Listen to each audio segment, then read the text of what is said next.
पुण्यात भाजपच्या उमेदवारांना 4 वाजताच गुलाल उधळला होता. मात्र 7 पेटांमधील मतमोजणी झालीच नव्हती. ती मतमोजणी झाल्यानंतर आमचा उमेदवार जिंकलाय. रात्री 1 वाजता आमच्या उमेदवाराच्या विजयाची घोषणा झाली आहे. अमित शहा, देवेंद्र फडणवीसांनी जिल्हाधिकाऱ्याला फोन केला. मी देखील जिल्हाधिकाऱ्याला झापलंय. नाना पटोले यांनी सांगितलंय धुळे लोकसभा निवडणुकीदरम्यानचा हा किस्सा.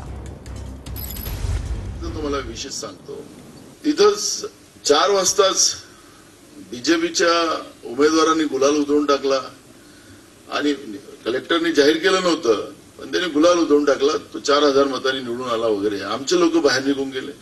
मी आमच्या उमेदवाराला सांगितलं, आमच्या तिथल्या लोकांना सांगितलं, तुम्ही पहिले जा तिकडे आतमध्ये आणि रिकाउंटिंग टाका असं म्हटलं. ते गेले आतमध्ये आणि मग 7 पेट्या मोजल्याच नव्हत्या. 7 पेट्या मोजल्याच नव्हत्या. मग त्या मोजल्यात. आमचा कॅन्डिडेट गेला. रात्री 1 वाजता आमचा कॅन्डिडेट डिक्लेअर झाला. तिकडे अमित शहाचा फोन, देवेंद्र फडणवीसाचा फोन त्या कलेक्टरला. मी पण कलेक्टरला झापलं. आता मला स्वभाव आहे थोडासा विमला. मग ते असं करून आमचा तो कॅन्डिडेट जिंकला.